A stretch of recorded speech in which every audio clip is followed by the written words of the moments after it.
کہ انسان کی ایک زندگی تو انفرادی ہے اور زندگی کا ایک بہت بڑا حصہ اجتماعی ہے۔ جیسے جیسے تمدن ترقی کرتا گیا، اجتماعیت کا دائرہ پھیلتا گیا، انفرادیت کا دائرہ سمٹتا گیا۔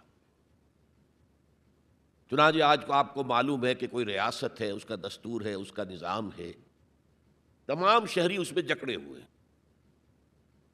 اور اب تو پوری دنیا جو ہے وہ ایک شہر کے مانند ہو گئی ہے، اور کہا جا رہا ہے کہ یہ گلوبل ولیج ہے، یہ تو ایک گاؤں کی شکل اختیار کر گیا۔ یہ جو انسان کا اجتماعی نظام ہے، اس کی 4 سطحیں ہیں۔ سب سے بنیادی سطح جو ہمیشہ سے ہے، چاہے انسان ابھی غاروں میں رہتا ہو، ابھی کوئی اور اجتماعی نظام کی شکل نہیں تھی، لیکن عائلی نظام، مرد اور عورت کا رشتہ، ان کے درمیان ازدواج اور اس سے اولاد کا پھیلنا، یہ اجتماعیت کی پہلی شکل ہے،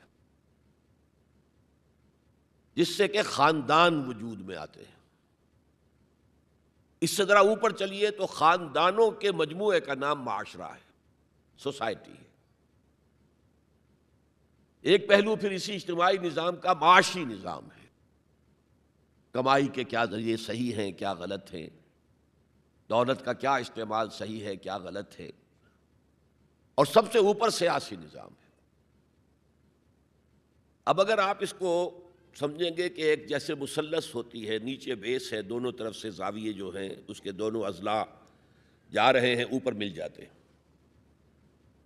تو سب سے بڑا جو انسان کی زندگی کا اجتماعی حصہ ہے وہ عائلی نظام ہے، پھر معاشرتی نظام ہے، پھر اس سے کمتر حیثیت معاشی نظام، سب سے کم ترین سیاسی نظام۔ میں یہ ساری باتیں کس لیے بتا رہا ہوں کہ قرآن مجید کا ہر طالب علم جانتا ہے کہ عائلی قوانین جس قدر تفصیل سے قرآن مجید میں بحث کی گئی ہے ان کے بارے میں، اس درجے میں معاشی قوانین کا بیان تو نہیں ہوا۔ سیاسی نظام تو کوئی اسلام نے دیا ہی نہیں، چند اصول دیے ہیں: اللہ کی حاکمیت، مسلمانوں کی خلافت، جہاں اللہ اس کے رسول کا کوئی حکم نہ ہو وہاں باہمی مشورے سے معاملہ طے کرنا۔ 3 اصول ہیں، اللہ اللہ خیر صلی اللہ، ان الحکم الا للہ،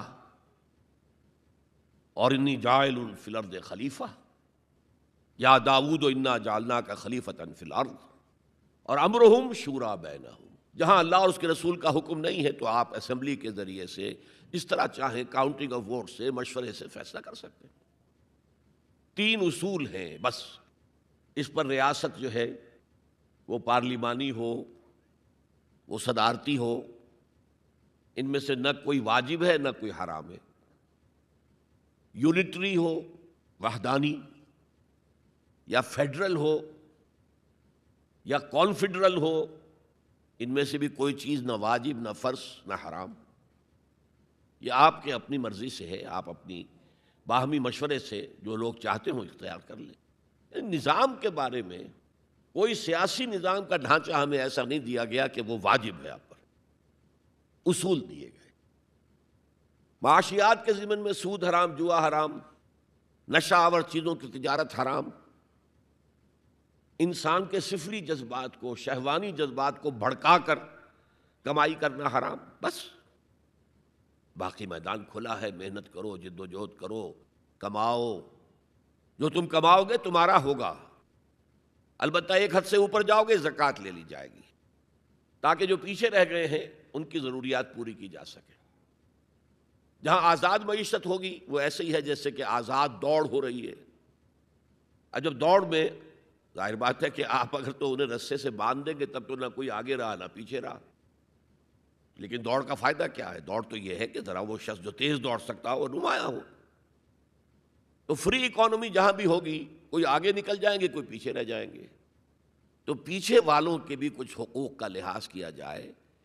زکوٰۃ کیا ہے؟ تؤخذ من اغنیائہم ترد الی فقرائہم، ان کے امیروں سے وصول کی جائے گی، ان کے غریبوں کو دے دی جائے گی، بس یہی جو ہے اسلام کا معاشی نظام ہے۔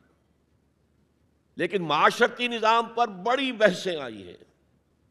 سورہ نور سورہ احزاب بہت مفصل، سورہ نساء، اور آئلی قوانین پر جو میں نے کہا تھا بالکل پہلے نیچے بیس ہے وہ اس مثلث کا، اس پر آپ دیکھتے ہیں کہ کئی رکوع، 3-4 رکوع تو سورہ بقرہ میں ہے، پھر سورہ نساء میں ہے، سورہ مائدہ میں ہے، پھر سورہ نور میں ہے، سورہ احزاب میں ہے، سورہ مجادلہ میں ہے، سورہ طلاق میں ہے، سورہ تحریم میں ہے۔